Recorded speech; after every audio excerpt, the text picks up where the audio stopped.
जिंदगी में हम किसी भी काम को शुरू करने से पहले कई बार सोचते हैं। और क्या सोचते हैं? सोचते हैं कि हार गया तो क्या होगा।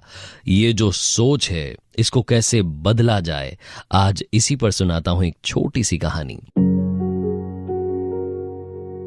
हाय गाइस, मेरा नाम है आरजे कार्तिक। ये कहानी एक स्टैंड अप कॉमेडियन की, एक ऐसा स्टैंड अप कॉमेडियन जो बड़ा पॉपुलर होता जा रहा था। उसके शोज के लिए भीड़ लगती थी, टिकट्स के लिए मारामारी होती थी, लोग चाहते थे कि एक बार जाकर के सेल्फी क्लिक करवा लें, एक बार जाकर के उससे मिल लें।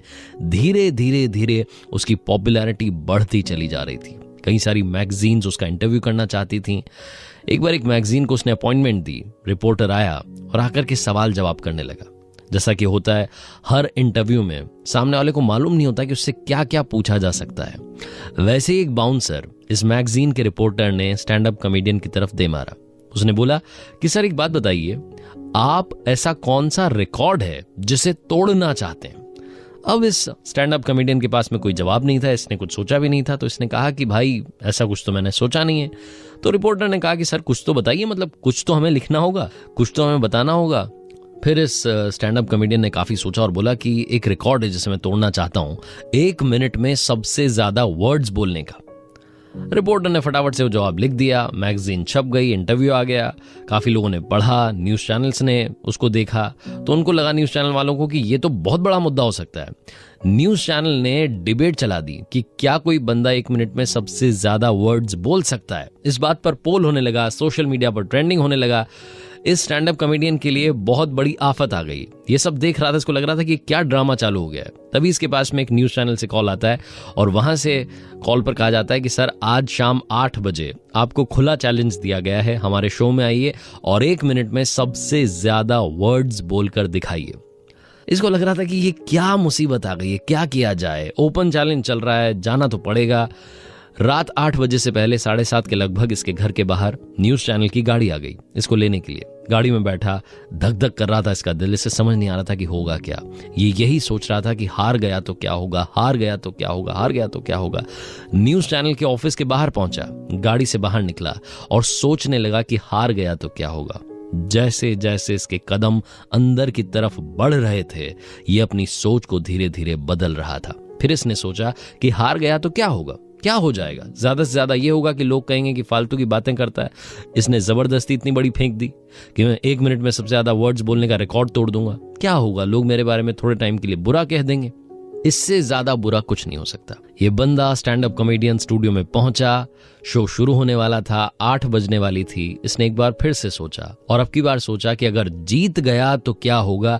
अभी जहां पहुंचा हूं यहां से और ऊपर चला जाऊंगा और ज्यादा पॉपुलर हो जाऊंगा, दुनिया मुझे जानने लगेगी। शो शुरू हुआ, 8 बजी, 1 मिनट का चैलेंज आया और इस बंदे ने कमाल कर दिखाया। सबसे ज्यादा वर्ड्स 1 मिनट में बोल के दिखा दिए।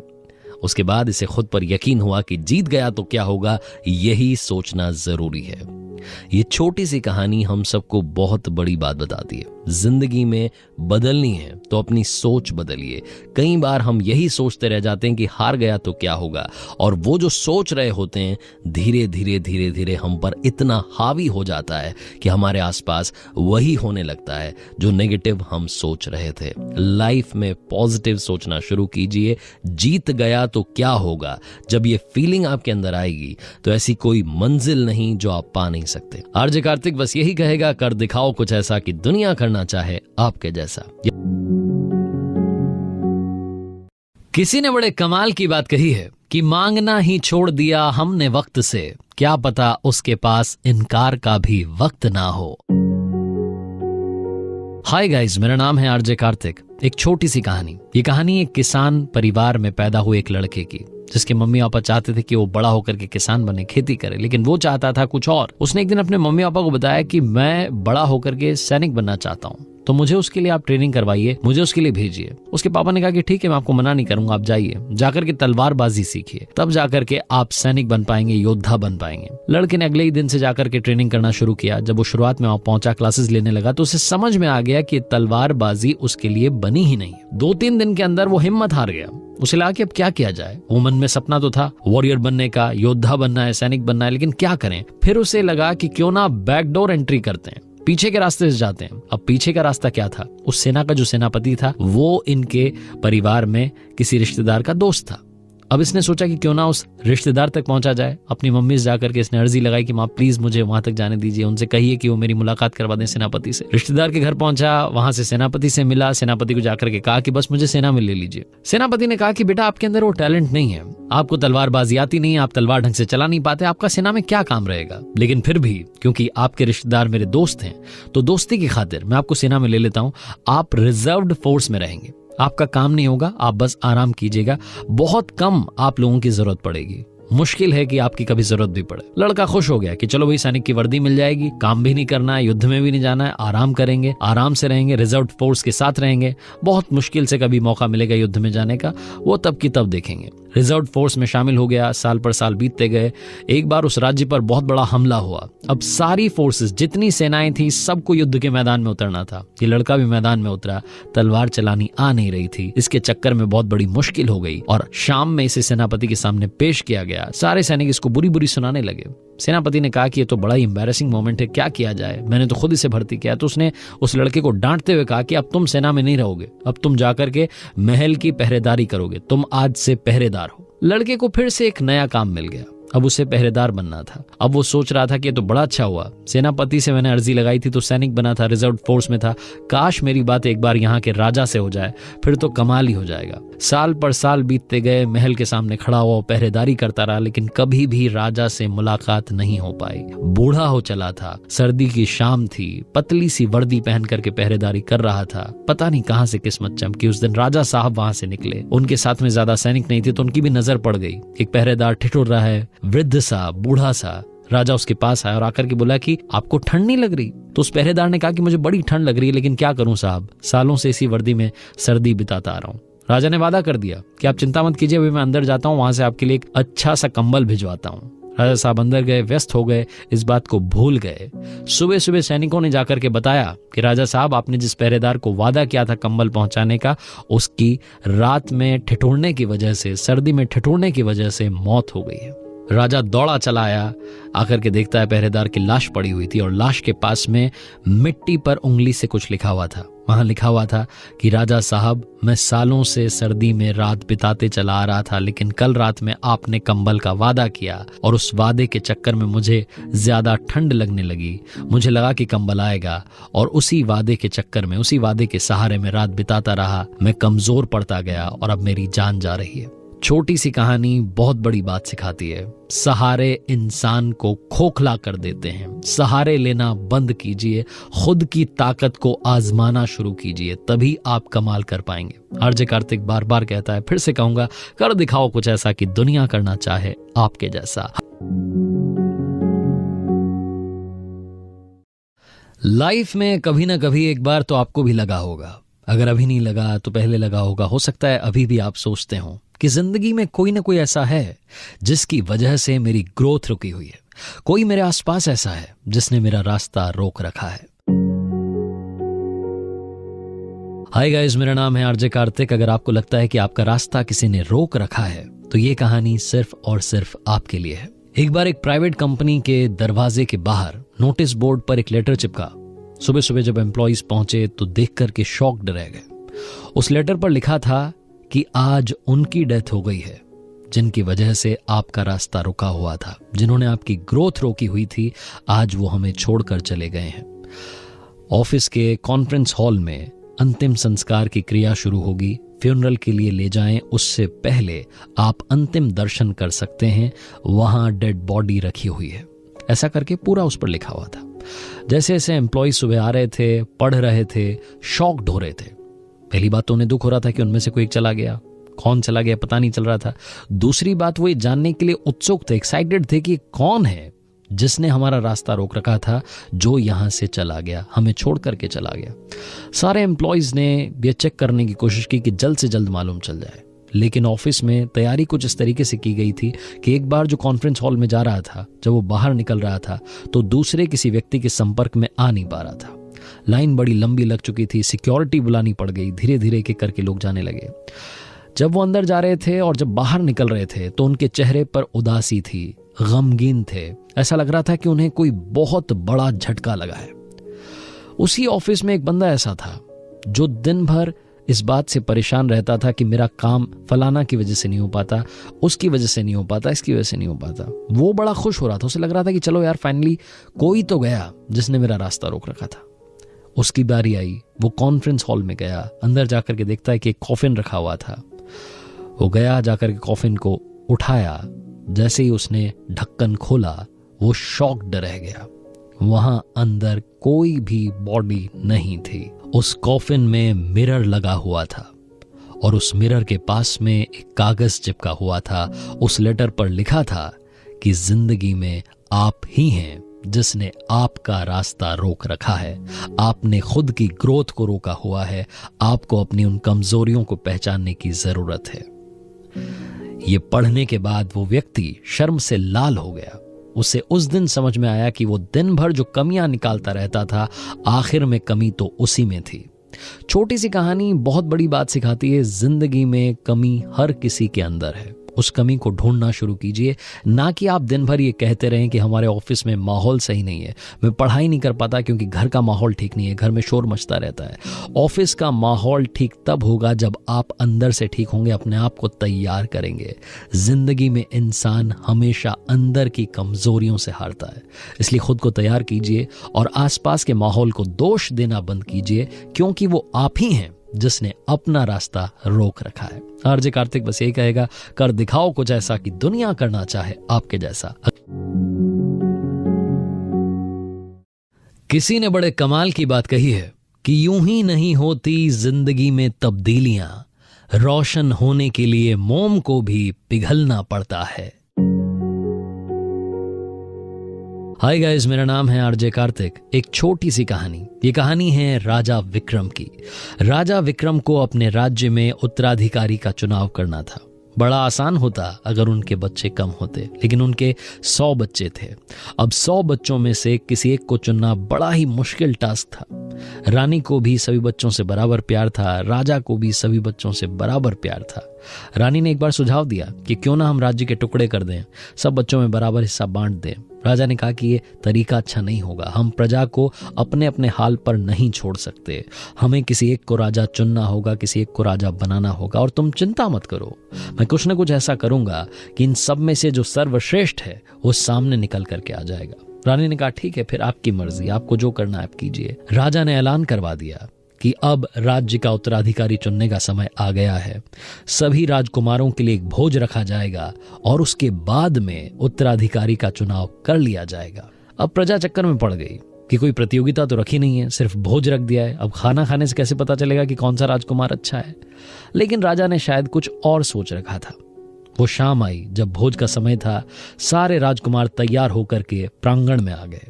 100 राजकुमारों के लिए 100 थालियां लग गईं, पकवान बन गए, सब कुछ तैयार था। उनके सामने थालियां परोस दी गईं। वो खाना खाने ही वाले थे कि अचानक से वहां बहुत सारे शिकारी कुत्ते आ गए। अब राजकुमारों में हलचल मच गई। वो इधर उधर भागने लगे, तितर बितर हो गए। कुछ डर करके भाग गए, कुछ शिकारी कुत्तों का शिकार करने के लिए निकल पड़े। कुल मिलाकर के युद्ध सा माहौल बन गया। वो शाम जैसे तैसे बीत गई। जब प्रजा को मालूम चला कि वहां पर तो शिकारी कुत्ते आ गए थे, तो प्रजा सोच में पड़ गई। जनता सोचने लगी कि अब तो कैसे राजा मिलेगा। लेकिन अगले दिन राजा विक्रम ने ऐलान किया कि आज शाम में दरबार लगेगा और भरे दरबार में घोषणा की जाएगी कि राज्य का राजा कौन होगा। जनता को समझ नहीं आ रहा था कि राजा साहब ने उत्तराधिकारी चुन कैसे लिया है, कहां से इन्होंने चुनाव कर लिया है, क्योंकि खाना तो हुआ नहीं, भोजन हुआ नहीं, चुनाव हुआ नहीं। कौन सी प्रतियोगिता थी जिससे परिणाम निकल आया है? खैर, शाम का वक्त आया, दरबार सज चुका था, मंत्री बैठे हुए थे, जनता आकर के दरबार में बैठ गई थी। हर कोई इंतजार कर रहा था उस अनाउंसमेंट का, जब मालूम चलने वाला था कि हमारा अगला राजा कौन होगा। राजा साहब ने एक एक करके सारे राजकुमारों को बुलाया और उनसे पूछना शुरू किया कि कल का भोज कैसा रहा, कल का खाना कैसा था। पहले राजकुमार ने, जो सबसे ज्येष्ठ थे, सबसे बड़े थे, वो गुस्सा होने लगे। उन्होंने बोला कि क्या तरीका है पिताजी, कल आपने देखा होगा जब हम खाना खाने के लिए बैठे, भोज शुरू होने वाला था, तभी अचानक से शिकारी कुत्ते आ गए। हमारे पहरेदार इतने निकम्मे हो गए हैं कि वो शिकारी कुत्तों को रोक नहीं पाए। हमें खुद जाकर के 3-4 का शिकार करना पड़ा। कितनी मुश्किल घड़ी थी। दूसरे वाले से पूछा तो उसने कहा कि पिताजी मुझे नहीं मालूम, मैं तो वहां से डर करके भाग गया था, मुझे बड़ा डर लगता है। एक एक करके राजकुमार अपना बहाना गिनाते रहे। आखिरी राजकुमार जिन्होंने कहा कि हाँ पिताजी, मैंने कल भोजन खाया, बहुत ही कमाल का भोजन था, बहुत ही स्वादिष्ट भोजन था, बहुत अच्छे पकवान बने थे, खाना खाने में आनंद आ गया, मजा आ गया, इससे बढ़िया भोजन नहीं हो सकता था। हर कोई वहां पर अचंभे में पड़ गया, शॉक्ड था, समझ नहीं पाया कि इन भाई साहब ने कैसे खाना खा लिया। राजा ने भी पूछा कि जरा बताइए दरबार को कि आपने कल भोजन कैसे किया। तो जो राजकुमार थे जिनका नाम शांतनु था, उन्होंने कहा कि कल महाराज वहां 100 थालियां लगी थीं। मैं खाना खाने के लिए बैठा, अचानक से शिकारी कुत्ते आ गए, सारे राजकुमार भाग गए, मैं वहीं बैठा रहा, मैं अपना खाना खाता रहा। जैसे ही कोई शिकारी कुत्ता मेरी तरफ आता, मैं एक थाली उठाता और उसके सामने खाली कर देता। 99 थालियां रखी हुई थी, मैंने सारे कुत्तों को भोजन भी करा दिया और साथ में अपना भोजन भी शांति से पा लिया, अपना भोज भी पूर्ण कर लिया। इस तरीके से महाराज कल मेरा भोजन बड़ा शानदार रहा। जैसे ही शांतनु का जवाब सुना तो दरबार में तालियां बजने लगीं और राजा ने अनाउंसमेंट की कि अब यही आपके अगले राजा होंगे। छोटी सी कहानी बहुत बड़ी बात सिखाती है। लाइफ में प्रॉब्लम्स हर किसी के हैं, बहुत सारी समस्याओं का पहाड़ हम सब के सामने खड़ा है। हम जिंदा हैं तब तक समस्याएं रहेंगी, जिस दिन समस्याएं खत्म हो जाएंगी शायद हम भी खत्म हो जाएंगे। इसलिए जिंदगी में समस्याओं से घबराना, उनके बारे में बात करना बंद कीजिए। बात करनी है तो प्रॉब्लम्स की नहीं, सॉल्यूशंस की कीजिए, आपको सॉल्यूशन जरूर मिलेगा। आरजे कार्तिक बस यही कहेगा, कर दिखाओ कुछ ऐसा कि दुनिया करना चाहे आपके जैसा। हरिवंश राय बच्चन साहब एक बात कहा करते थे और इसी बात को बच्चन साहब, अमिताभ बच्चन साहब कई बार रिपीट करते हैं कि मन का हो तो अच्छा और मन का ना हो तो बहुत ज्यादा अच्छा, क्योंकि जब आपके हमारे मन का नहीं होता तो ऊपर वाले के मन का होता है और वो कभी किसी का बुरा नहीं करते। हाय गाइस, मेरा नाम है आरजे कार्तिक। एक छोटी सी कहानी इसी बात पर। ये कहानी एक ऐसे व्यक्ति की जो गांव से शहर आया था, नौकरी के लिए लगातार इंटरव्यूज दे रहा था, लेकिन उसका सिलेक्शन नहीं हो रहा था। उसे लग रहा था कि अब वापस गांव चले जाना चाहिए। एक आखिरी मौका उसके पास बचा था, एक आखिरी इंटरव्यू बाकी था। वो कंपनी में पहुंचा, लंबी लाइन थी, उसका नंबर आया, उससे सवाल जवाब किए गए। काफी सारे सवाल जवाब के बाद उसे लगा कि अब उसका सिलेक्शन हो जाएगा। उसने सभी सवालों के सही जवाब दिए। तभी इंटरव्यूअर ने पूछा कि आपकी ईमेल आईडी क्या है। इस व्यक्ति के पास में अपनी कोई ईमेल आईडी नहीं थी। इसने कहा कि मेरे पास कोई ईमेल आईडी नहीं है। इसे वहां से रिजेक्ट करके भेज दिया गया। इसे कहा गया कि आपके पास ईमेल आईडी नहीं है और आप यहां जॉब करना चाहते हैं। उस कंपनी से बाहर निकला तो दरवाजे पर खड़ा होकर के सोचने लगा कि क्या किया जाए। लगातार मुझे फेलियर मिल रहा है, लगातार मुझे निराशा हाथ लग रही है। कोई भी व्यक्ति वहां होता उसके दिमाग में 40-50 उल्टे ख्याल आते। इसके दिमाग में भी ख्याल आने ही वाले थे कि अचानक से इसका हाथ अपनी पॉकेट की तरफ गया। इसने देखा कि इसके पास में 100 रुपए का एक नोट रखा था। ये व्यक्ति वहां से सीधा चला गया सुपरमार्केट, वहां जाकर के टमाटर खरीदे और उसी शहर के कॉलोनी में जाकर के टमाटर बेचना शुरू किया। शाम तक इसके सारे टमाटर बिक चुके थे। 120 रुपए इसकी जेब में थे। अगले दिन फिर से इसने ऐसा ही किया। 120 रुपयों से टमाटर खरीदे, फिर से बेचना शुरू किया। शाम तक 150 रुपए कमा चुका था। इस तरीके से रोजाना पैसे बढ़ते गए, बचत होने लगी। धीरे धीरे धीरे साल 2 साल के अंदर इसने अपनी एक छोटी सी दुकान खोल ली। 4-5 साल के अंदर बिजनेस इतना ग्रो कर गया कि अपना खुद का एक छोटा सा सुपरमार्केट खोल लिया। काफी सालों तक यही बिजनेस करता रहा। धीरे धीरे उस शहर में इसका एक बहुत बड़ा सुपरमार्केट खुल चुका था। हर किसी को लगता था कि ताजी सब्जियां चाहिए, अच्छी सब्जियां चाहिए तो इन्हीं के सुपरमार्केट में जाना होगा।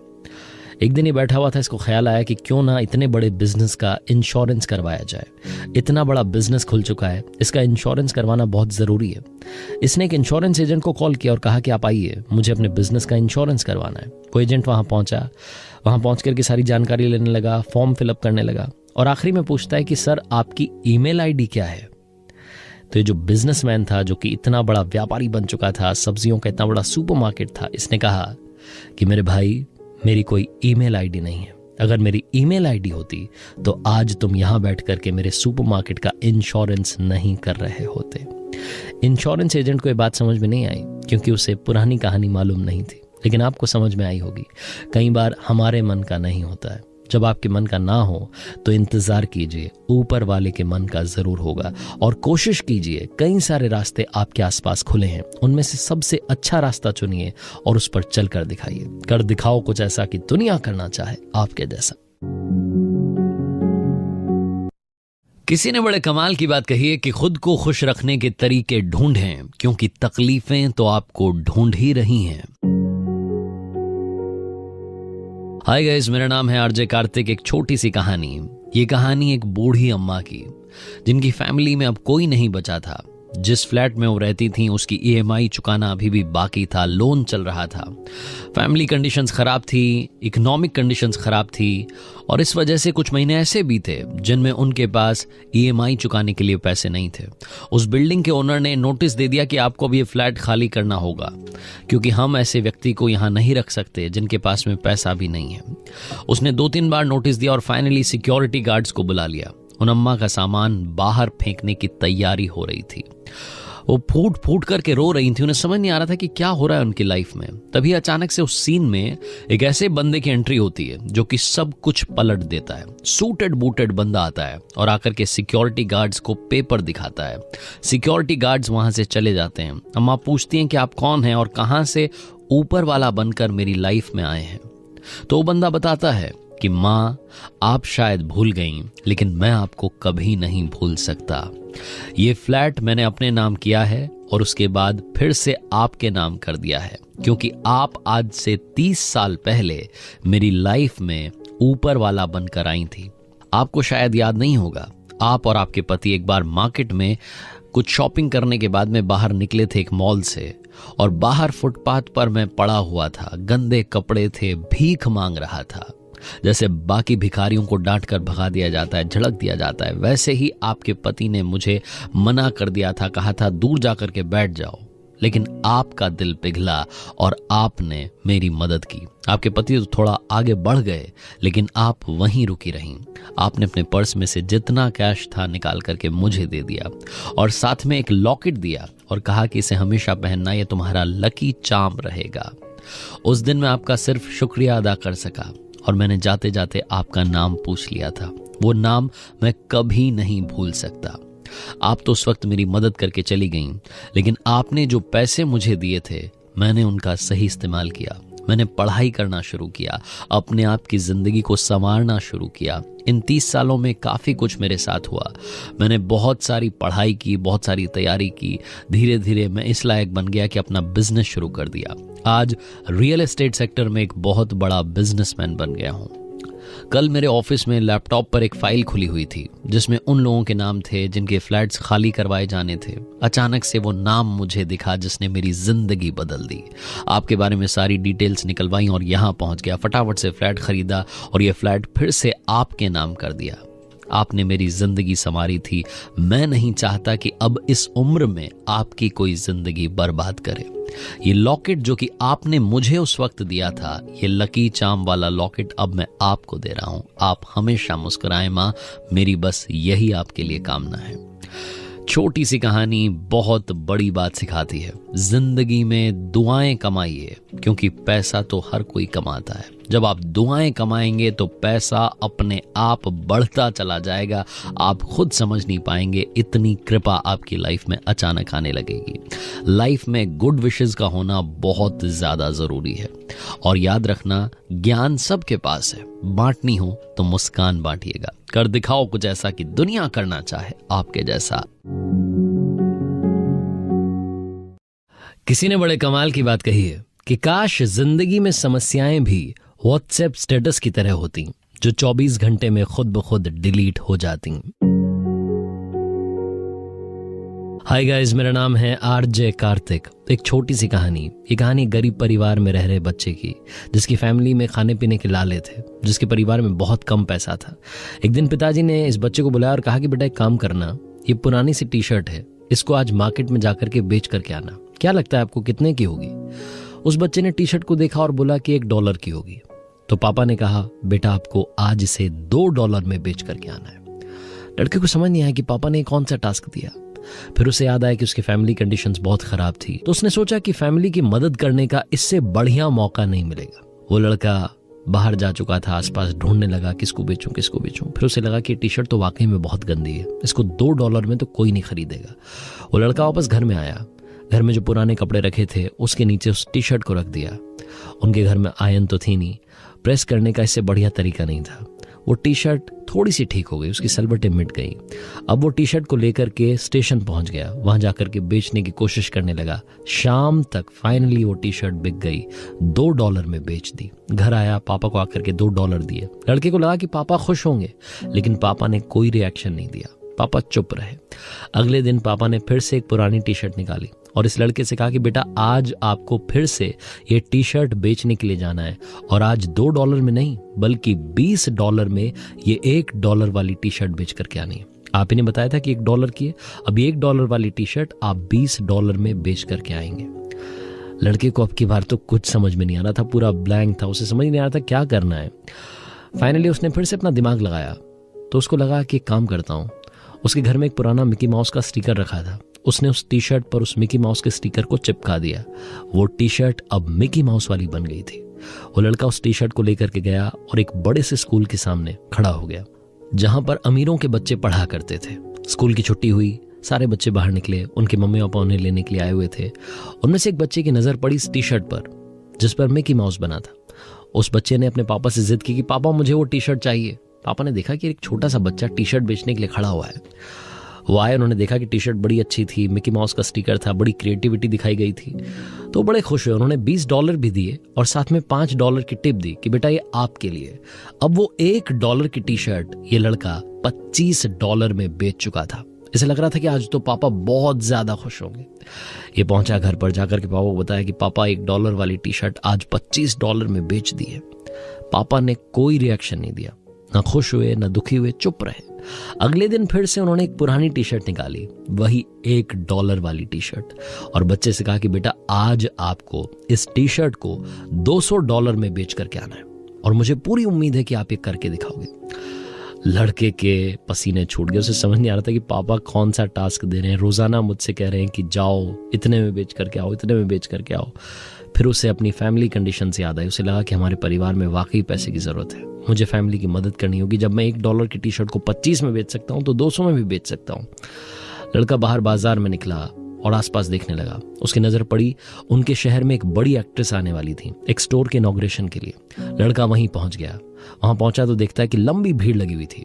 उस लंबी सी भीड़ में से छोटा बच्चा था, इधर से उधर से घुसता हुआ आगे निकल गया।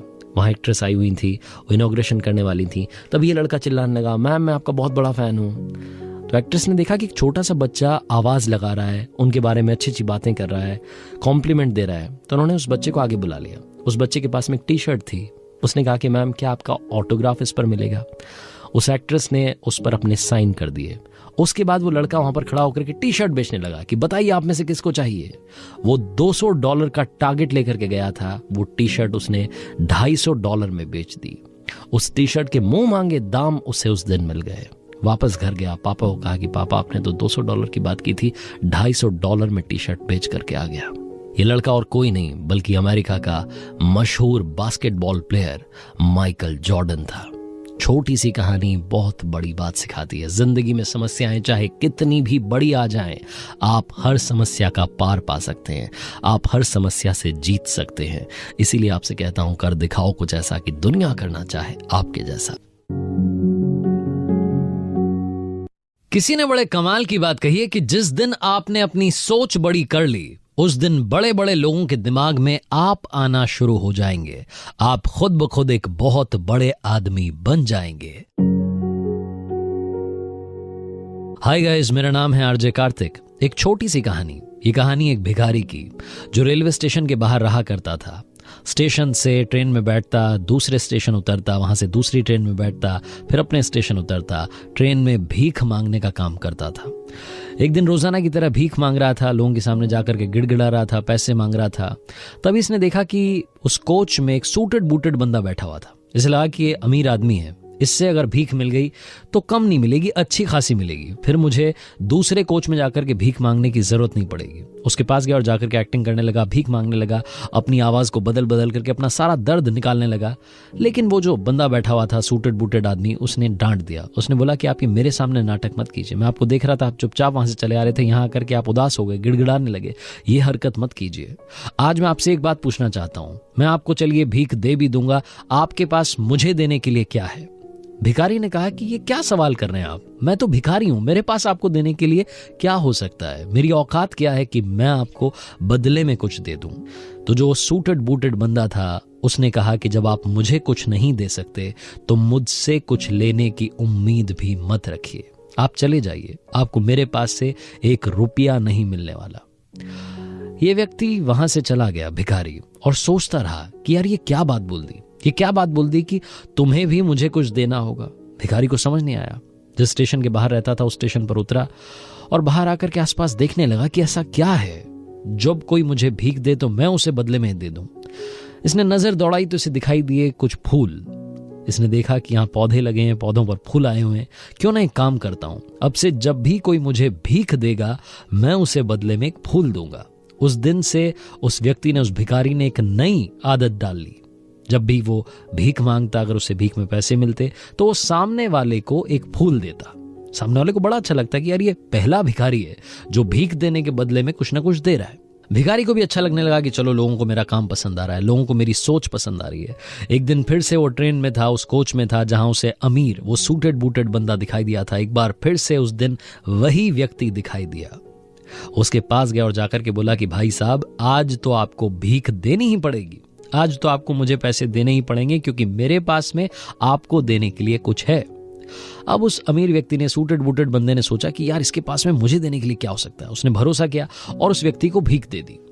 जैसे उसने भीख दी वैसे ही भिखारी ने अपने पास में से निकाल करके एक फूल दे दिया और कहा कि लीजिए, ये मेरी तरफ से आपके लिए।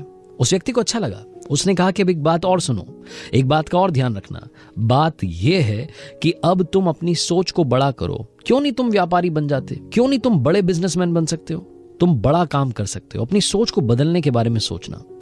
भिखारी को फिर से वो कुछ बता करके बंदा वहां से चला गया। भिखारी ट्रेन से उतरा, अपने स्टेशन पर आया। स्टेशन पर बाहर आने के बाद में सोचने लगा कि ये क्या बोल के चला गया, मैं बड़ा बिजनेसमैन बन सकता हूं। भिखारी को मालूम नहीं कहां से एनर्जी मिली, वो जोर से चिल्लाया कि मैं बहुत बड़ा व्यापारी हूं। और उसके बाद से, उस दिन से उसने भीख मांगना छोड़ दिया, फूलों का बिजनेस करने लगा। छोटा छोटा काम चलने लगा, धीरे धीरे दुकान बड़ी होने लगी। एक दिन ऐसा आया कि वो बहुत बड़ा बिजनेसमैन बन गया। रेलवे स्टेशन पर इस तरफ से एक सूटेड बूटेड बंदा आ रहा था, इस तरफ से ये भिखारी जो कि अब बड़ा आदमी बन चुका था ये जा रहा था। वही व्यक्ति इससे फिर से टकराया जिसने इसे काफी कुछ सिखाया था। उसको जाकर के बोला कि भाई साहब नमस्ते, पहचाना, मैं वही भिखारी। तो उसने कहा कि नहीं नहीं, मैं आपको कहाँ पहचाना, आपसे कब मिला हूं मैं। तो इस भिखारी ने कहा कि शायद आप भूल गए, आपकी और मेरी 2 बार मुलाकात हुई है। पहली बार आपने मुझे सिखाया था कि जिंदगी में लेन देन क्या होता है, और दूसरी बार जब मैं आपसे मिला था तो आपने मुझे सिखाया था कि सोच बड़ी करना क्या होता है। छोटी सी कहानी बहुत बड़ी बात सिखाती है। जिस दिन आपने अपनी सोच बड़ी कर ली, आप बहुत बड़े व्यक्ति बन जाएंगे। सारा खेल सोच का है। अपनी सोच को तंदुरुस्त कीजिए, बुलंद कीजिए और कर दिखाओ कुछ ऐसा कि दुनिया करना चाहे आपके जैसा।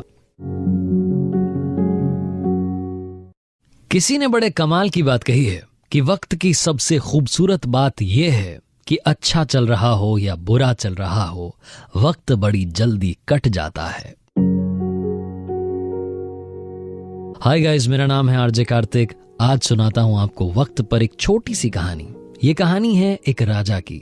एक ऐसा राजा जिसने हर युद्ध में जीत हासिल की थी। छोटे छोटे राज्यों को हरा करके अपने राज्य का विस्तार करता जा रहा था, अपने राज्य को बड़ा करता जा रहा था। ऐसा नहीं था कि अपने राज्य में डेवलपमेंट नहीं करवाता था, वहां भी विकास के काम करवाता था। राजा को प्रजा बड़ा पसंद करती थी। इसी बात से राजा को थोड़ा घमंड आ गया। उसको लगा कि अब तो मुझे कोई हरा नहीं सकता, अब तो मैं हर युद्ध में जीत हासिल करूंगा। एक दिन अपने कुछ सैनिकों के साथ में घूमने के लिए निकला हुआ था, तभी उसे एक बाबा जी दिखाई दिए। बाबा जी के पास गया, जाकर के बाबा जी को प्रणाम किया।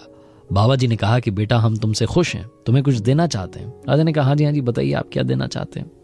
तो बाबा जी ने उस राजा को एक ताबीज दिया और कहा कि इसे अपने गले में पहन लेना। इस ताबीज में एक मंत्र है। इस ताबीज को तब खोलना जब तुम सबसे ज्यादा मुश्किल में हो, जब तुम्हें लगे कि तुम्हारी आंखों के सामने अंधेरा है, अब तुम्हारी जिंदगी खत्म होने वाली है, तब तुम ये ताबीज खोलना। राजा ने कहा जो आज्ञा। मन ही मन राजा सोच रहा था कि बाबा जी कहाँ ताबीज के चक्कर में पड़े हैं। मैं ऐसा राजा बन चुका हूं जिसे कोई हरा नहीं सकता, जिससे सिर्फ और सिर्फ जीत हासिल होगी। आस पड़ोस के जितने राज्य के राजा थे वो मन ही मन सोच रहे थे कि यार क्या किया जाए, कैसे इस पर अटैक किया जाए, कैसे इसको हराया जाए। सभी राजाओं ने मिलकर के प्लानिंग बनाई कि क्यों ना सब साथ मिलकर के युद्ध में आते हैं। सारे राजाओं की सेना जब सामने आई, जब विशाल सेना ने आक्रमण किया, तो ये राजा घबरा गया, हारने की कगार पर पहुंच गया। युद्ध भूमि से डरता हुआ भागता हुआ जंगल में निकल गया। रास्ता भटक चुका था, इसे लगा था कि अब सब कुछ खत्म हो गया है। यह राजा वहां छुपने के लिए जगह ढूंढने लगा। तभी इसे वहां पर एक गुफा दिखाई दी। गुफा में जाकर के बैठ गया, छिप गया और इंतजार करने लगा कि कुछ अच्छा हो जाए। इसकी सांसें ऊपर नीचे हो रही थी, दिल धक धक कर रहा था, जैसे लग रहा था कि इसका अंतिम समय आने वाला है। ये घबराया हुआ था कि अचानक से इसे घोड़े के टापों की आवाज सुनाई देने लगी। इसे लगा कि दुश्मन देश के सैनिक, उनके घोड़े अब इसकी गुफा की तरफ आ रहे हैं। अचानक से इसे लगा कि जैसे सब कुछ खत्म हो गया है। अचानक से इसने महसूस किया कि इसकी आंखों के सामने अंधेरा है, इसकी मृत्यु होने वाली है। इसको सैनिक पकड़ करके ले जाएंगे, फांसी दे देंगे, इसका राजपाट तो छिन ही गया है, अब जिंदगी भी चली जाएगी। ये राजा निराशा की तरफ जाता जा रहा था। तभी से अचानक याद आया कि उन बाबा जी ने एक ताबीज दिया था जो गले में पहना हुआ था। फटाफट से इसने ताबीज निकाला, उसे खोला और उस मंत्र को पढ़ने लगा जो मंत्र बाबा जी ने कहा था कि इस ताबीज में लिखा हुआ है। उसने ताबीज खोला तो अंदर एक कागज की चिट्ठी थी। उस कागज की चिट्ठी को खोला तो उस पर लिखा हुआ था, ये भी कट जाएगा। मंत्र था, ये भी कट जाएगा। राजा ने एक सुकून की सांस ली, राहत की सांस ली। एक बार फिर से ऊपर वाले का धन्यवाद किया कि भगवान आपका धन्यवाद, आपने मुझे जिंदा तो रखा। हे ऊपर वाले, आपका शुक्रिया। राजा ने एकदम से महसूस करना शुरू किया कि उसके अंदर पॉजिटिविटी आ गई है। उसे वो जो घोड़े के टापों की आवाज सुनाई दे रही थी वो भी अब दूर जाने लगी। थोड़ी देर बाद वो घोड़े के टापों की आवाज सुनाई देना बंद हो गई। राजा धीरे से उस गुफा से बाहर निकला, जंगल में कुछ दिन रहा, वहां फिर से अपनी सेना बनाई, फिर से उस राज्य पर आक्रमण किया जो उसका खुद का था, जिसे किसी ने हथिया लिया था, और उस राज्य पर फिर से अपना झंडा कायम किया।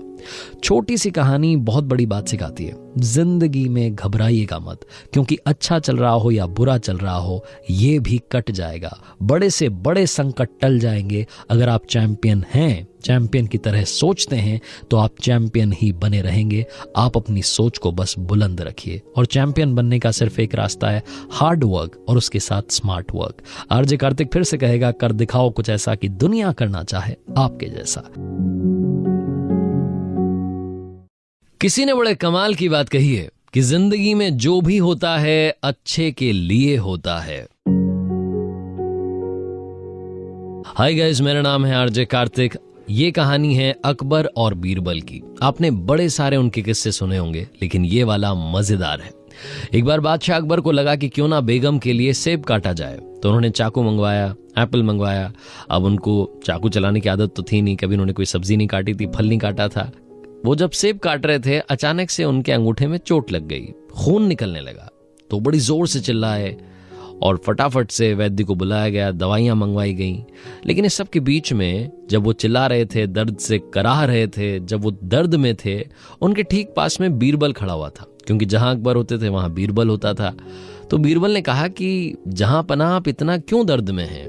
याद रखो, जिंदगी में जो भी होता है अच्छे के लिए होता है। बादशाह को गुस्सा आ गया। उन्होंने बोला कि ये क्या मूर्खता है, यहां मुझे चोट लगी है और तुम अपना ज्ञान देने से पीछे नहीं रह रहे। तुम यहां भी अपना ज्ञान दे रहे हो, यहां भी तुम कह रहे हो कि जो होता है अच्छे के लिए होता है। बादशाह इतने गुस्से में थे कि उन्होंने बीरबल को कारागार में डालने के लिए कह दिया। सैनिकों से कहा कि इनको ले जाकर के कारागार में डाल दो, मुझे इनकी शक्ल नहीं देखनी, मुझे ऐसे व्यक्ति से बात नहीं करनी। जब मैं दर्द में हूं तो ये मुझे कह रहा है कि जो होता है अच्छे के लिए होता है। इस बात को कई महीने बीत गए। एक बार बादशाह अकबर अपने कुछ सैनिकों के साथ में जंगल में शिकार करने गए। शिकार का पीछा करते करते कब वो सैनिकों से बिछड़ गए, उन्हें खुद समझ नहीं आया। वो शिकार करते करते जंगल में अकेले चले जा रहे थे। तभी उन्हें वहां कबीले वालों ने पकड़ लिया, और जब कबीले वालों ने पकड़ लिया तो उन्होंने बताया कि मैं बादशाह हूं, जहां पनाह हूं। तो उन्होंने कहा कि होंगे अपने घर के, यहां पर आपको जहां पनाह नहीं है, यहां हमारा हुक्म चलता है, आपको हमारे साथ चलना होगा। जब ये वहां पहुंचे तो जाकर के देखते हैं कि कबीले वालों ने बलि चढ़ाने की तैयारी कर रखी थी। इन्हें समझ नहीं आ रहा था कि ये क्या होने वाला है, जहां पनाह की बलि दी जाएगी। ये बोलते रहे लेकिन इनकी किसी ने नहीं सुनी। जब बलि चढ़ाने की तैयारी होने लगी तब कबीले वालों में से एक ने देखा कि इनके अंगूठे में चोट लगी हुई थी, तो उसने अपने बाकी साथियों से कहा कि ये तो खंडित है, इसकी तो बलि नहीं चढ़ाई जा सकती, इसको तो पहले से चोट लगी हुई है। कबीले वालों ने बादशाह अकबर को वहां से रवाना कर दिया, वहां से छोड़ दिया। जब ये वापस अपने राजमहल की तरफ आ रहे थे तो सोच रहे थे कि बीरबल ने जो कहा था वो बिल्कुल ठीक कहा था, जिंदगी में जो होता है वो अच्छे के लिए होता है। ये अगर चोट नहीं लगी होती तो मेरी यहां पर बलि चढ़ जाती। लेकिन इनके दिमाग में अब दूसरी बात चलने लगी कि चलो मेरे साथ में तो ये हुआ, मेरे साथ में तो अच्छा हुआ, लेकिन बीरबल के साथ क्या हुआ, उसको तो मैंने वहां कारागार में डाला हुआ है। महल में पहुंचे, फटाफट से कारागार में गए, जाकर के बीरबल को सारी कहानी सुनाई कि भाई ये मेरे साथ में हुआ, लेकिन अब ये बताओ कि तुम्हारे साथ में अच्छा क्या हुआ, तुम्हें तो मैंने जेल में डाल रखा है। तो बीरबल ने कहा कि जहां पनाह, मेरे साथ तो सबसे अच्छा हुआ, क्योंकि जहां आप जाते हैं वहां मैं आपके साथ जाता हूं। अगर आपकी बलि नहीं चढ़ाई होती, आप खंडित थे, तो बलि किसकी चढ़ती? आपके अपने बीरबल की। आपने तो मेरी जान बचा ली जहां पनाह, आपका जितना शुक्रिया अदा करूं उतना कम होगा। छोटी सी कहानी बहुत बड़ी बात सिखाती है। जिंदगी में हमेशा याद रखना, जो होता है अच्छे के लिए होता है। उस वक्त शायद हमें समझ में नहीं आता, लेकिन कुछ सालों के बाद में अगर हम फिर से पीछे देखें तो हमें लगता है कि ठीक ही हुआ था। आरजे कार्तिक बस यही कहेगा, उम्मीद रखिए, हौसला रखिए, कर दिखाओ कुछ ऐसा कि दुनिया करना चाहे आपके जैसा। किसी ने बड़े कमाल की बात कही है कि अगर आपको वो फसल पसंद नहीं जो आप काट रहे हैं, तो उन बीजों की जांच कीजिए जो आप बो रहे हैं। हाय गाइस, मेरा नाम है आरजे कार्तिक। एक छोटी सी कहानी। ये कहानी एक अमीर महिला की जो साइकियाट्रिस्ट के पास जाया करती थी, रेगुलर जाया करती थी सेशंस के लिए। जब भी सेशन होता था उसके बाद में जब बाहर निकलती थी थोड़ा सा रिलैक्स फील करती थी, लेकिन हफ्ते 10 दिन में फिर से उनको लगता था, तनाव महसूस होता था, फिर से वो साइकियाट्रिस्ट के पास जाती थी। एक दिन वो अपना सेशन खत्म करके जाने ही वाली थी कि उन्होंने अपने साइकियाट्रिस्ट से पूछा कि सर एक बात बताइए, मेरे पास इतना पैसा है, मैं इतनी अमीर हूं, फिर भी मैं खुश क्यों नहीं हूं? फिर भी मुझे 10 दिन में, 8 दिन में आपके पास सेशन के लिए क्यों आना पड़ता है? तो जो साइकियाट्रिस्ट थे उन्होंने कहा कि मैम आप फिर से बैठिए, आधे घंटे का वक्त और लगेगा। एक छोटी सी कहानी आपको और सुनाऊंगा, और ये कहानी मैं नहीं सुनाऊंगा, ये कहानी सुनाने के लिए मैं बुलाता हूं किसी को। साइकियाट्रिस्ट ने आवाज लगाई। उनके घर में जो काम करने वाली अम्मा थी वो आई और आकर के नमस्ते करने लगी। साइकियाट्रिस्ट ने कहा कि मैम अब आप कहानी सुनेंगे, लेकिन ये कहानी अम्मा की होगी। अम्मा से कहा कि अम्मा बैठिए। अम्मा ने चेयर ली, वो बैठ गई और साइकियाट्रिस्ट ने कहा कि अम्मा बताइए, इन मैम को बताइए कि आपकी जिंदगी में क्या हुआ था और आज आप यहां तक कैसे पहुंची। अम्मा ने अपनी कहानी सुनाना शुरू किया। अम्मा ने कहा कि मैम मेरी लाइफ में सब कुछ बुरा हुआ है। मेरा पति शराब पी करके घर आता था, मारपीट करता था। उसको कई बार समझाने की, उसकी शराब छुड़वाने की कोशिश की, लेकिन कुछ नहीं हो पाया। एक दिन ज्यादा शराब पीने की वजह से वो बीमार पड़ गए। उनका इलाज चला, उनके इलाज के लिए पैसे की जरूरत थी। मैंने घर घर जाकर के काम करना शुरू किया, लेकिन वो बच नहीं पाए। उनकी मृत्यु हो गई। उनके जाने के बाद मेरे परिवार में मेरा एक बच्चा था जिसको पढ़ाने के लिए मैंने रात दिन एक कर दिया। अलग अलग जगह जाकर के काम करती थी, रेस्टोरेंट्स में जाती थी, ढाबों में जाती थी, घर में जाकर के साफ सफाई के काम करती थी। उसके लिए भी मैंने पूरी कोशिश की, उसका पूरा साथ देने की। लेकिन एक दिन जब वो स्कूल से घर आ रहा था तो किसी गाड़ी ने उसे टक्कर मार दी और उसकी भी मृत्यु हो गई, उसकी भी डेथ हो गई। उसके भी चले जाने के बाद मैं दुनिया में अकेली पड़ गई। मुझे समझ नहीं आया कि मेरी लाइफ का क्या मकसद है, मेरे होने का क्या मतलब है। लेकिन फिर भी मुझे जीने के लिए पैसों की जरूरत थी। मैंने काम करना जारी रखा। अलग अलग घर जाती थी, खाना बनाती थी, बर्तन मांजती थी, साफ सफाई करती थी। मुझे समझ नहीं आ रहा था कि जिंदगी में हो क्या रहा है। एक दिन बारिश हो रही थी, मैं अपने घर की तरफ आ रही थी। मैंने देखा कि मेरे पीछे पीछे एक बिल्ली का बच्चा चला आ रहा है। भीगती हुई बारिश में ठिठुरता हुआ बच्चा मेरे साथ साथ मेरे घर के दरवाजे तक आ गया। मैं अंदर चली गई, लेकिन वो बच्चा वहीं दरवाजे पर बैठा रहा। मैंने देखा कि उसे भूख लगी है। दूध गर्म करके उसके सामने मैंने रख दिया। वो बच्चा फटाफट से सारा दूध चट कर गया।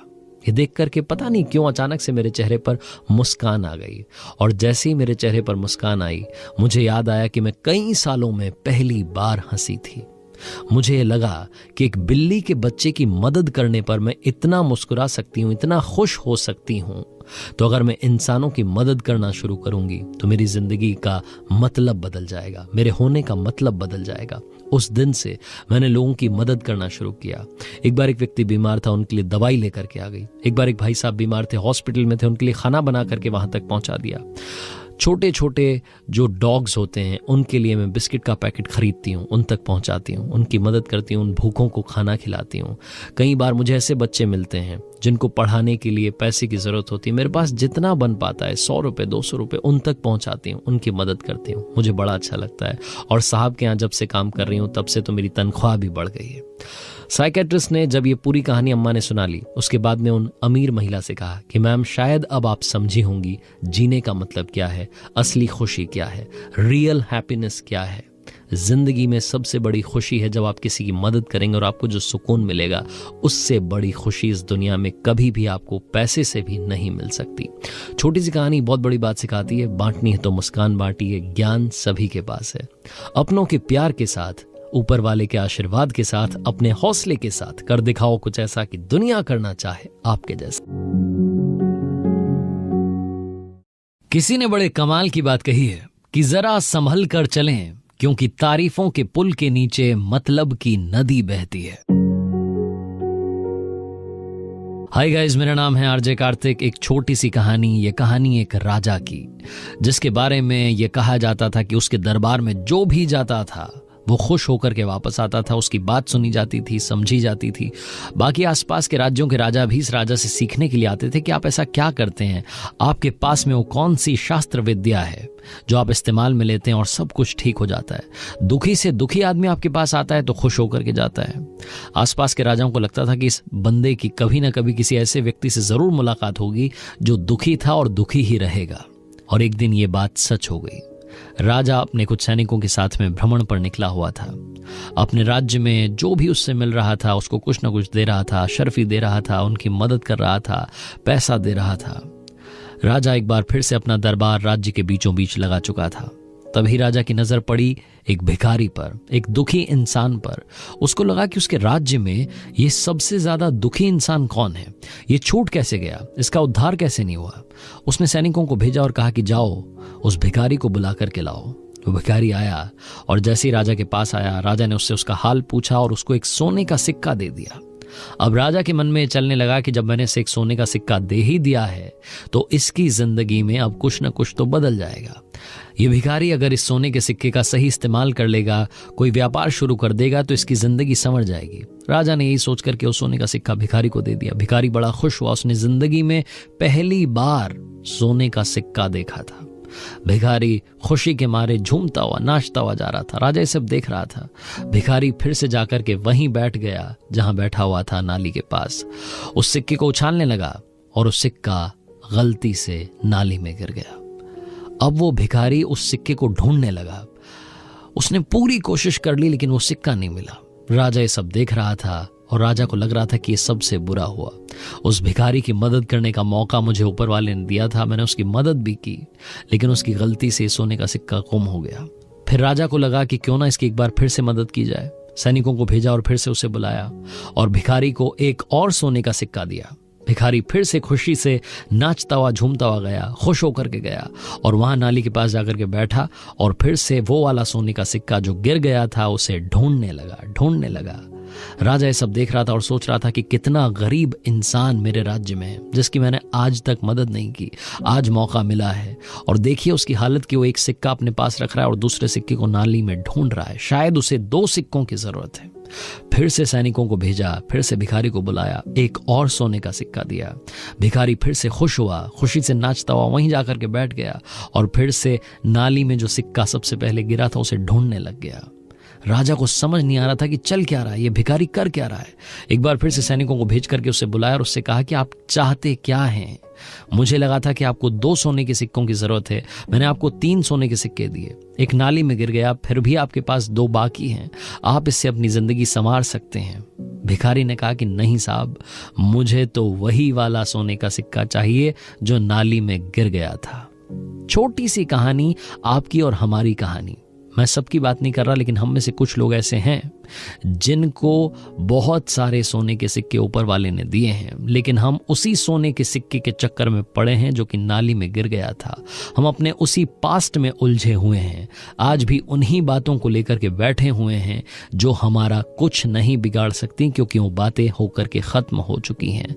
अगर आप अपने पास्ट में उलझे रहेंगे तो आज वर्तमान में जो खुशियां हैं, जो प्रेजेंट मोमेंट में आपको खुशी मिली है, उसको कभी जी नहीं पाएंगे। जिंदगी में असली खुशी वही है जो आज में है। आज की खुशियों को चेरिश करना शुरू कीजिए, उनके साथ जीना शुरू कीजिए। आने वाला कल खुशियों से भरा होगा। नाली में गिरे उस सिक्के को भूल जाइए, क्योंकि बहुत सारे सिक्कों की बरसात ऊपर वाला आपकी लाइफ में करने वाला है। आरजे कार्तिक बस यही कहेगा, हमेशा पॉजिटिव रहें, कर दिखाओ कुछ ऐसा कि दुनिया करना चाहे आपके जैसा। किसी ने बड़े कमाल की बात कही है कि किसको क्या मिला उसका कोई हिसाब नहीं, तेरे पास रूह नहीं, मेरे पास लिबास नहीं। हाय गाइस, मेरा नाम है आरजे कार्तिक। एक छोटी सी कहानी। ये कहानी एक राजा की जो अपने राज्य में बड़ा खुश था, जिसको लगता था कि उसके पास में खुशहाल प्रजा है, एक अच्छा परिवार है, एक अच्छा सा राज्य है। उसे लगता था कि उसके पास में बहुत सारा पैसा है। एक दिन अपने महल का दौरा कर रहा था, उसने देखा कि एक नौकर जो कि दीवार की साफ सफाई कर रहा था, वो उससे ज्यादा खुश था। वो गाना गुनगुना रहा था, मजे में अपना काम कर रहा था। राजा को यही बात बुरी लग गई। वो अपने महल में वापस गया, अपने कक्ष में गया, जाकर के उदास होकर के बैठ गया। रानी ने पूछा कि क्या बात हो गई, आप उदास क्यों हैं? तो राजा ने बताया कि एक नौकर जो कि छोटा सा काम कर रहा है, उसे क्या पैसे मिलते होंगे, इतनी कम तनख्वाह में खुश है। मैं राजा होकर के कई बार चिंताएं ले लेता हूँ। कई बार मुझे चिंता होती है कि राज्य में कहीं कुछ गलत तो नहीं हो गया। आस पड़ोस के राजाओं की चिंता ले लेता हूँ। मुझे समझ में नहीं आ रहा है कि वो इतना खुश कैसे हो सकता है। तो रानी ने कहा कि आप परेशान मत होइए, उसे बस 99 के फेर में पढ़ने दीजिए, सब कुछ ठीक हो जाएगा, आपकी चिंता दूर हो जाएगी। राजा ने कहा कि 99 का फेर क्या है? तो रानी ने कहा कि एक काम करते हैं, आज रात में आप किसी को उस नौकर के घर के बाहर भेजिएगा और उसके दरवाजे के बाहर एक पोटली रखवा दीजिएगा। उस पोटली में 99 सोने के सिक्के रखवा दीजिएगा। राजा ने कहा कि ठीक है, तुम जो कह रही हो ये करके देख लेते हैं। राजा ने वही किया। उस नौकर के घर के बाहर दरवाजे पर एक पोटली रखी गई जिसमें 99 सोने के सिक्के थे। नौकर जब अगली सुबह जगा, उसकी वाइफ जब घर की साफ सफाई कर रही थी, उसने दरवाजा खोला तो उसने देखा कि एक पोटली घर के बाहर रखी है। वो पोटली अंदर लेकर के आई, नौकर को जगाया कि हमारे घर के बाहर कोई पोटली रख करके गया है। नौकर ने वो पोटली खोली तो हैरान हो गया, उसमें सोने के सिक्के थे। वो गिनने लगाए, 1 2 3 95 96 97 98 99। एक सिक्का कम था। नौकर अंदर तक हिल गया, उसे समझ नहीं आया कि क्या हुआ। उसने अपनी पत्नी से कहा कि रखने वाला 100 सोने के सिक्कों की पोटली रख के गया होगा, 99 का कौन सा हिसाब है? तो वो फटाफट से घर से भागा और अपने घर के आसपास जितने रास्ते थे सारे छान मारे। वो रास्ते ढूंढता चला गया कि कहीं कोई सिक्का दिख जाए, कहीं कोई सिक्का दिख जाए, लेकिन कोई भी सोने का सिक्का नहीं दिखा। उस पूरे दिन उसने अपने शहर के सारे रास्ते छान लिए, लेकिन वो सोने का सिक्का नहीं मिला। अगले दिन नौकरी पर वापस गया तो वहां उसको डांट पड़ी कि बिना बताए आपने छुट्टी कर ली। पूरे दिन उदास रहा। अगले 5-7 दिन तक उदासी से काम करता रहता था। राजा एक दिन फिर से घूमने के लिए निकले, अपने महल का दौरा कर रहे थे तो देखा कि वो नौकर बड़ी उदासी के साथ काम कर रहा है। अपनी वाइफ के पास गए और जाकर के बोलते हैं रानी को कि देखो, मैंने आज फिर से उस नौकर को देखा, आज वाकई में वो उदास था, ये हुआ क्या? तो रानी ने कहा कि अब वो उदास ही रहा करेगा, आप उसको एक और सोने का सिक्का पहुंचा देना ताकि उसकी वो जो लालसा है, वो जो चाहत है, वो मिट जाए। वो नहीं तो 99 के फेर में पड़ा पड़ा बर्बाद हो जाएगा। छोटी सी कहानी बहुत बड़ी बात सिखाती है। हम सब भी 99 के फेर में हैं। हमारे पास में काफी कुछ है जिसे हम एंजॉय नहीं करते, जिसके बारे में हम खुश नहीं होते। हम सब उस एक सोने के सिक्के के पीछे पड़े होते हैं और भूल जाते हैं कि हमारी लाइफ में बहुत सारी खुशियां पहले से हैं।